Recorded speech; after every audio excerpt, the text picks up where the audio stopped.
नमस्कार, आप देख रहे हैं एसबीएन टाइम्स। शुरुआत करते हैं आज की प्रमुख हेडलाइंस के साथ। कांग्रेस नेता ललित चंदेल के खिलाफ हुए प्रकरण को लेकर कांग्रेस कार्यकर्ताओं ने अतिरिक्त पुलिस अधीक्षक को दिया आवेदन। मंदसौर कृषि उपज में नकली पर्ची से फसल का भुगतान लेने वाले 5 लोगों के खिलाफ पुलिस ने किया मामला दर्ज। मंदसौर में 4 जून को मतगणना को लेकर तैयारियां जारी, सीसीटीवी की निगरानी में होगी गणना। 2 दिन पूर्व गरुड़ थाने में कांग्रेस नेता ललित चंदेल के विरुद्ध मारपीट सहित अन्य धाराओं में दर्ज हुए प्रकरण के विरोध में ब्लॉक कांग्रेस के नेतृत्व में कांग्रेस जनों ने अतिरिक्त पुलिस अधीक्षक हेमलता कुरेल से मुलाकात की और प्रकरण का खात्मा काटने की मांग की। ब्लॉक अध्यक्ष भवानी शंकर धाकड़, वरिष्ठ कांग्रेस नेता कचरू लाल मगर, राम सिंह जादौन, मंडलम अध्यक्ष विशाल प्रधान, चित्रेश अग्रवाल, राम गोपाल परिहार, गोपाल नानेर, शंकर ग्वाला, विनोद पोरवाल खड़ावदा ने सवाल किया कि हम किसी पार्टी में नहीं जाएंगे तो हमारे लोगों के खिलाफ झूठी एफआईआर की जाएगी। ये कहाँ का कानून है?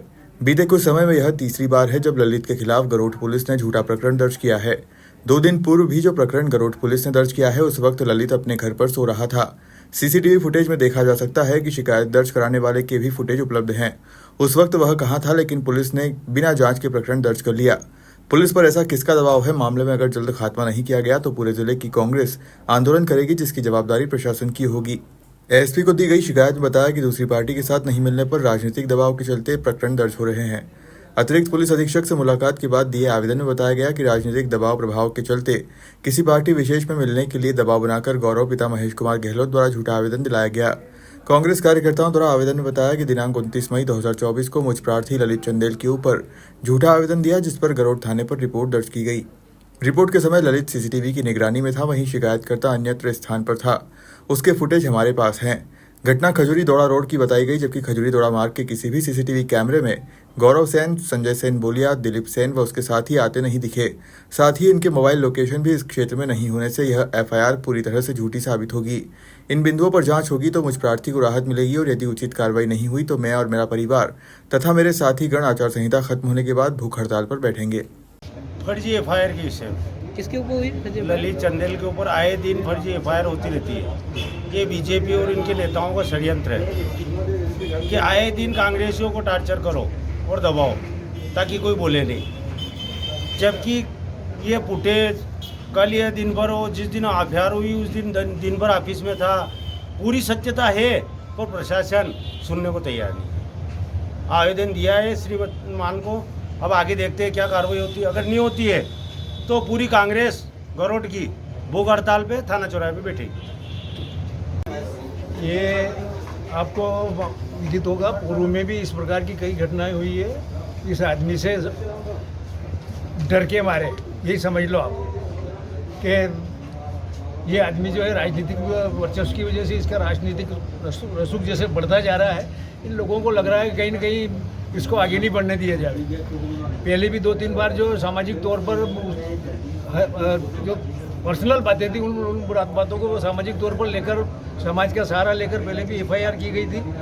उसमें भी कुछ हुआ नहीं, वो हाई कोर्ट ने उसमें भी इसको ये कर दिया था। उसके बाद अभी भी जैसे अभी जो बात हुई, मैंने जो फ़ोन में पढ़ा उस मान से उस परिवार का समाज से कोई लेना देना नहीं है, लेकिन अभी भी वो सामाजिक तौर पर ले रहे हैं उसको।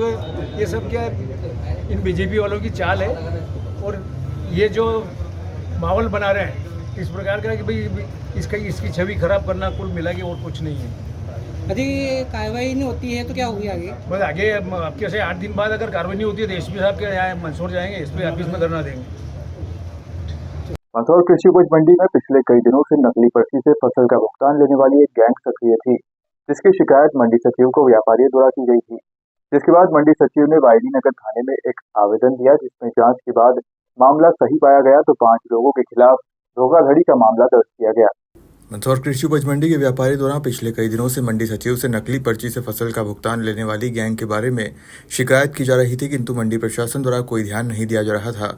जिसके बाद एक दिन मंडी व्यापारियों ने सामूहिक रूप से निर्णय लेते हुए चलती मंडी में नीलामी रोक दी व एक ज्ञापन मंडी सचिव को दिया। जिसके बाद मंडी सचिव ने मामले को गंभीरता से लेते हुए मंडी प्रशासन की ओर से एक आवेदन वाईडी नगर पुलिस थाने पर दिया, जिसमें जांच के बाद पाया गया कि एक गैंग सक्रिय है जो वास्तविकता में नकली पर्ची के माध्यम से फसल का भुगतान व्यापारियों से ले रहे थे। जिसके बाद वाईडी नगर पुलिस ने 5 लोगों के खिलाफ धोखाधड़ी का मामला दर्ज किया।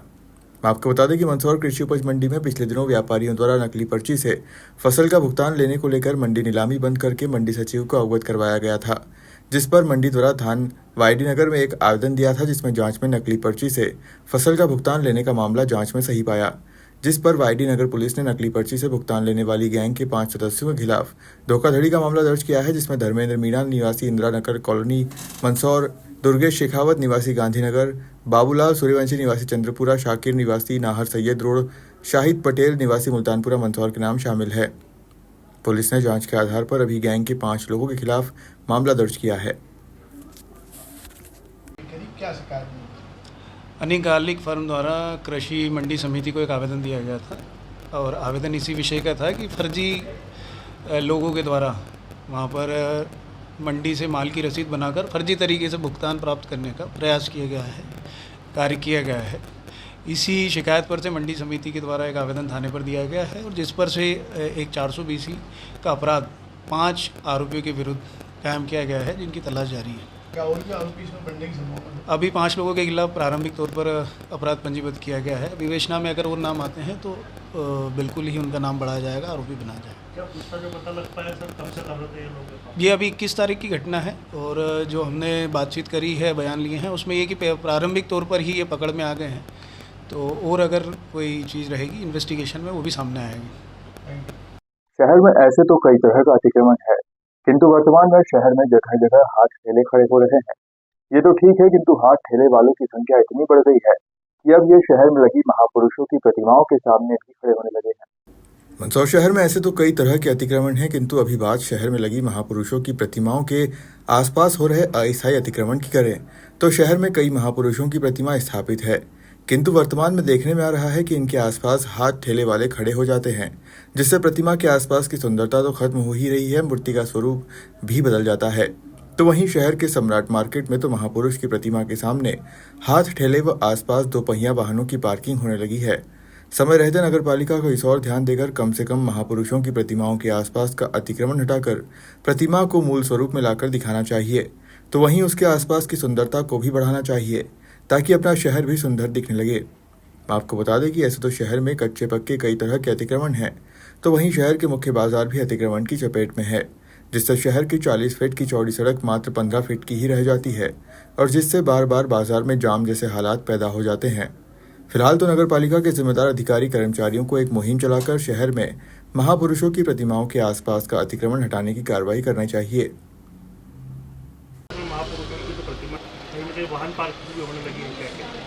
मंदसौर नगर के अंदर बहुत अच्छा नगर है और ये ऐतिहासिक नगरी है और हमारे नगर के अंदर कम से कम 10 स्थान ऐसे हैं जहाँ पर महापुरुषों की प्रतिमा स्थापित है और जिसमें क्रांतिकारियों की प्रतिमा स्थापित है और उन क्रांतिकारियों की प्रतिमा है जिनके दम पर ये आज़ादी मिली थी, जिन्होंने अपना प्रतिक्षण निस्वार्थ भाव से इस देश के लिए बलिदान कर दिया। लेकिन आज देखने में आता है कि उस प्रतिमाओं के चारों तरफ वाहन खड़े रहते हैं और पूरा जो बना हुआ है पेंडेस्टल वो टूटा पड़ा रहता है, वहाँ पर जो रखरखाव वो भी बहुत कमज़ोर हो रहा है। तो ये सीधा सीधा एक तो यातायात विभाग को जाता है कि वो यातायात विभाग पूरा ध्यान दे, क्योंकि यातायात विभाग के पास भी सारे साधन हैं लेकिन इनके इच्छा शक्ति का अभाव है। नहीं तो सारी प्रतिमाओं को पूरा सबसे पहले अतिक्रमण मुक्त कराना चाहिए। वो नेहरू स्टैंड पहले नंबर पर है, सेकंड पर आज़ाद चौक का वाला मामला है और तीसरे नंबर का अभी नया अतिक्रमण अभी महाराणा प्रताप के उधर भी अंडे की दुकान लगने लगी है। ये सारा ये संदेश देते हैं कि हमारा प्रशासन निष्क्रिय है और यातायात व्यवस्था तो मूल रूप से निष्क्रिय हो चुकी है और नगर पालिका को प्रति माह देखरेख करना चाहिए कि इन प्रतिमाओं का क्या स्थिति बनी हुई है, वहाँ पर कितने पेंडेस्टल टूटे पड़े हुए हैं और कितनी यातायात व्यवस्था बिगाड़ रखी है। तो मेरा निवेदन, हम दसपूत जाति संगठन के लोग हैं जिन्होंने बड़े संघर्ष से लक्ष्मीबाई चौराहा बनाया था, चंद्रशेखर आज़ाद की प्रतिमा लगवाई थी, लेकिन कहीं ना कहीं मन में दर्द है कि नगर पालिका को और यातायात विभाग को दोनों को मिलकर तत्काल इस पर निर्णय लेना पड़ेगा, नहीं तो हम लोग ज्ञापन देंगे। मंदसौर के पीजी कॉलेज में मतगणना को लेकर तैयारियां चल रही है। 4 जून को मतगणना होगी। इसी बीच मतगणना की वीडियो रिकॉर्डिंग भी कराई जाएगी। सुरक्षा के लिए सीसीटीवी कैमरे भी लगाए जा रहे हैं। प्रत्येक विधानसभा से 5-5 वीवीपैट की पर्ची और ईवीएम के वोटों का मिलान होगा। इसके लिए मतगणना केंद्रों पर अलग से बूथ बनाए जाएंगे ताकि पर्ची यहाँ वहाँ ना हो। इन्हें 45 दिन तक सुरक्षित रखा जाएगा। मंदसौर संसदीय क्षेत्र की मतगणना 4 जून को होगी। मंदसौर संसदीय क्षेत्र की 8 विधानसभा क्षेत्रों की मतगणना 3 स्थानों पर मंदसौर, नीमच व रतलाम में होगी, निर्वाचन आयोग ने यह निर्देश दिए हैं कि मतगणना की वीडियो रिकॉर्डिंग कराई जाए ताकि विवाद होने की स्थिति में उसे प्रमाण के तौर पर उपयोग किया जा सके।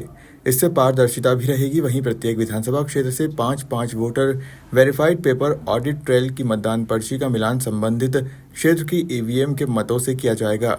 वीवीपैट का चयन औचक किया जाएगा। पर्ची की गणना के लिए मतगणना केंद्रों पर ही अलग से बूथ बनाए जाएंगे। प्रत्येक केंद्र पर एक माइक्रो ऑब्जर्वर रहेगा जो पर्ची की गिनती की निगरानी करेंगे। प्रत्याशी अलग से इसके लिए अभिकर्ता नियुक्त कर सकते हैं। डाक मतपत्र और वीवीपैट की पर्ची गिनने के लिए कर्मचारियों को अलग से प्रशिक्षण भी दिलाया जा रहा है। मंदसौर में 31 मई को भी एक प्रशिक्षण का आयोजन हुआ। उपरांत 3 जून को फाइनल रिहर्सल होगी। मंदसौर में पीजी कॉलेज में मतगणना होगी। इसके मद्देनजर पीजी कॉलेज को पिंक काउंटिंग सेंटर के रूप में तब्दील किया है। मतगणना कक्षों में टेबलों पर पिंक चादर बिछाई गई है। इसके साथ ही पिंक कुर्सियां भी रखी गई है। गौरतलब है कि मंदसौर में 4 विधानसभा क्षेत्रों की मतगणना होगी। चारों विधानसभा क्षेत्रों की मतगणना का कार्य महिला कर्मचारी द्वारा ही किया जाएगा। मंदसौर संसदीय क्षेत्र में कुल 18,28,383 वोटों की गिनती होगी। तो वहीं निर्वाचन आयोग के निर्देशानुसार मतगणना स्थल पर मोबाइल पूर्णतया प्रतिबंधित है। मतगणना हेतु संलग्न विभिन्न शासकीय सेवकों, अभ्यर्थियों, गणन अभिकर्ताओं, निर्वाचन अभिकर्ताओं के मोबाइल प्रथम सुरक्षा घेरे के बाहर जमा करवाए जाने हेतु सशुल्क व्यवस्था की जाएगी, जिसके लिए शुल्क राशि 50 रुपये निर्धारित रहेगी, जो सैनिक कल्याण निधि में जमा होगा। ये तैयारी की जा रही, किस तरह से की जा रही है? ये मतगणना के लिए तैयारी की जा रही है और सभी कमरे तैयार किए जा रहे हैं। किस प्रकार से तैयार किए जा रहे हैं? मंदसौर, मल्हारगढ़, गरवट, सुहासरा, 40 विधानसभा के 8 कमरे हमने तैयार करे हैं। किस प्रकार से तैयार करें आप? ये इनमें अंदर हमने टेबलें वगैरह लगाई है। यहाँ पे अंदर बैठ के जो काउंटिंग होगी और उसके बाहर सब अभिकर्ता जो भी रहेंगे वो बाहर बैठेंगे और वो अपनी चुनावी उस पर नज़र रखेंगे। आपका नाम बता दीजिए। नवीन चौकोर, PWD। कृषि उपज मंडी में लहसुन मंडी में व्याप्त अव्यवस्थाओं को लेकर शनिवार को विरोध स्वरूप काले कपड़े पहनकर विरोध करते हुए नीलामी में भाग लिया। इससे पहले मंडी व्यापारी कई बार अपनी समस्या को लेकर ज्ञापन दे चुके हैं। मंदसौर जिले की सबसे बड़ी मंडी इन दिनों अव्यवस्थाओं की भेंट चढ़ी हुई है, जिसके चलते आज मंडी के व्यापारियों को मजबूरन विरोध स्वरूप काले कपड़े पहनकर नीलामी में भाग लेना पड़ा। मंदसौर शहर की कृषि उपज मंडी पिछले कई दिनों से अलग अलग मामलों को लेकर सुर्खियों में बनी हुई है, जिसके चलते ताज़ा मामला शनिवार का है, जब लहसुन मंडी के व्यापारियों ने सामूहिक रूप से निर्णय लेकर मंडी में व्याप्त अव्यवस्थाओं के खिलाफ आवाज उठाते हुए काले कपड़े पहनकर लहसुन नीलामी में भाग लिया। व्यापारियों का कहना है कि मंडी में अव्यवस्थाओं को लेकर कई बार ज्ञापन दिए गए, किंतु कोई सुनने वाला नहीं है, जिसके चलते आज शनिवार को मंडी का काम भी प्रभावित ना हो और किसान भी परेशान ना हो, इसके लिए सिर्फ काले कपड़े पहनकर यह विरोध दर्ज करवाया गया है। अगर जल्द ही सुनवाई नहीं हुई तो आगामी दिनों में मंडी व्यापारी संघ कोई ठोस निर्णय लेकर मंडी में व्याप्त अव्यवस्थाओं को लेकर अपना विरोध प्रदर्शन करेंगे। गोपाल मंडेला, क्या कहना है आपका अव्यवस्थाओं को लेकर? अव्यवस्थाओं को लेकर यही कहना है कि यहाँ अवैध रूप से बहुत तरह से जो है मुल्तानी यहाँ घूम रहे हैं मंडी के अंदर, जो किसान का बारदाना लाने के माध्यम से बहुत ठगी कर रहे हैं लोगों के साथ, माल चोरी हो रहा है। अव्यवस्थाओं को लेकर कई बार सूचना दी गई मंडी कमेटी को, लेकिन कोई कार्रवाई नहीं होने के कारण कल व्यापारियों ने मंडी आधे घंटे के लिए बंद की थी और आज सभी ने सांकेतिक रूप से काले कपड़े पहनकर विरोध प्रदर्शन किया अपना। धन्यवाद। किस तरह से मंडी में नीलामी कार्य किया जा रहा है, क्या कहना है? क्या कहना, अव्यवस्था बहुत है, माल का नुकसान चूरा बहुत हो रहा है। हाँ। 5-5 ढेर लग रहे हैं, रेट ऊंचे हैं, इतना रेट ऊंचा, नुकसान बहुत हो रहा है, कली बहुत हो रहा है माल का। तो क्या विरोध किया जा रहा है आप लोगों द्वारा? विरोध क्या, व्यवस्था सुधार है, थोड़ा दूर दूर लगाए माल को। तो क्या करा आप लोगों ने आज क्या विरोध प्रदर्शन कर रहे हैं? काले कपड़े पहन के? हाँ। क्या करा आप लोगों ने? काले कपड़े विरोध, भाई मंडी की थोड़ी व्यवस्था सुधार, और क्या है ये। कल प्रशासन को अवगत कराया। रेट ऊंचे है ना बहुत। क्या नाम आपका? सत्यनारायण गुप्ता। फिलहाल के लिए इतना ही। आज देखते रहिए एसएसएन टाइम्स।